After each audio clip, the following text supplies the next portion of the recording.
Di sana Nabi Muhammad melihat Nabi Harun dan menyapanya. Nabi Harun menyambut beliau dan mengakui kenabian Muhammad. Ketika sampai di langit ke-6, Nabi Muhammad melihat sosok Nabi Musa. Nabi Musa membalas salam dan mengakui kenabian beliau. Namun tiba-tiba Nabi Musa menangis. Jibril yang penasaran bertanya kepadanya, "Wahai Musa, mengapa engkau menangis?" Aku menangis karena ternyata ada nabi yang diutus setelahku, tapi umatnya lebih banyak yang masuk surga dibandingkan umatku. Setelah berpamitan dengan Nabi Musa, Jibril mengajak Nabi Muhammad untuk naik ke langit ke-7. Di sana mereka bertemu dengan Nabi Ibrahim. "Ya Rasulullah, ini adalah Nabi Ibrahim, bapak para nabi." "Selamat datang, wahai cucuku yang saleh. Senang sekali berjumpa denganmu. Wahai Muhammad, sampaikan kepada umatmu salam dariku. Katakan kepada mereka bahwa surga itu nyata. Tanahnya subur, ada beraneka ragam tanaman tersedia untuk memanjakan mata dan lidah mereka.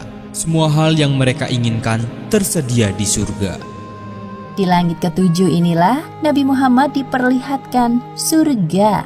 Beliau masuk ke dalamnya dan tidak berhenti untuk bertasbih memuji kebesaran Allah Subhanahu wa Ta'ala.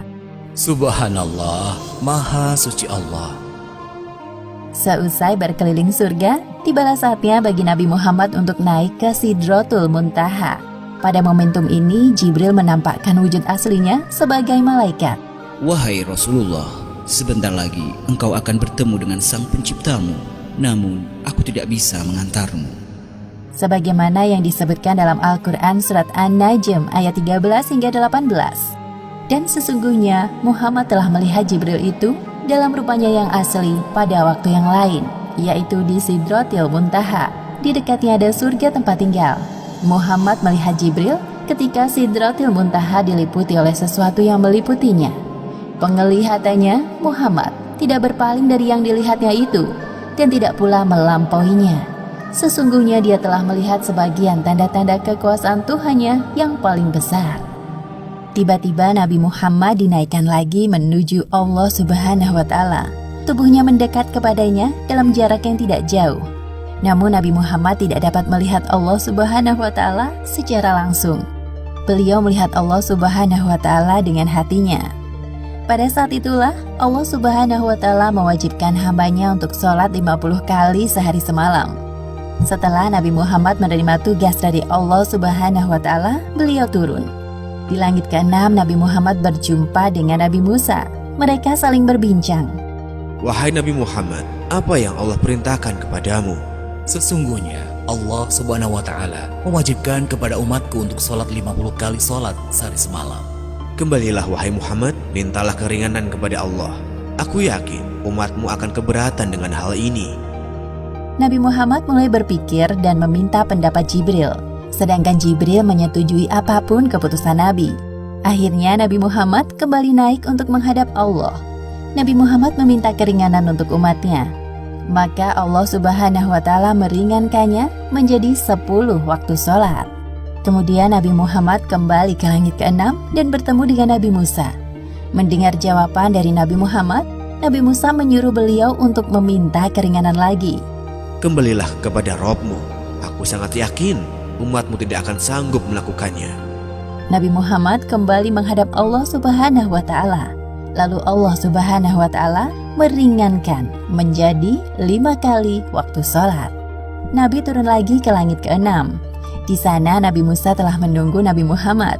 Nabi Musa kembali menyarankan beliau untuk kembali meminta keringanan kepada Allah Subhanahu wa Ta'ala.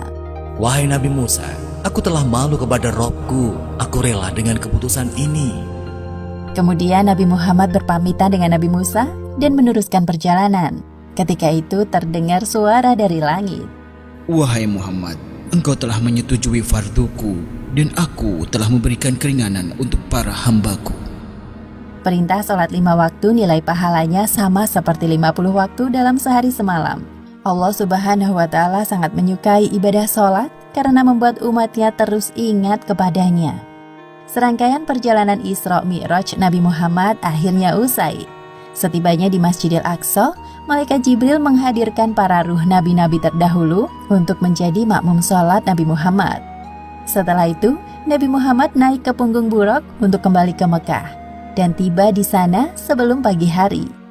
Demikianlah akhir kisah peristiwa Isra Mi'raj yang menakjubkan.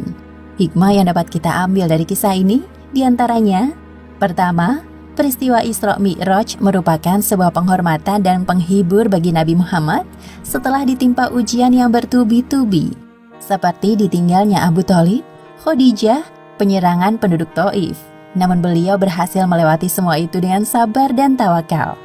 Kedua, hendaknya kita bergegas melaksanakan sholat ketika telah masuk waktu, karena Nabi Muhammad telah meminta keringanan kepada Allah Subhanahu wa Ta'ala untuk sholat hanya 5 kali sehari semalam.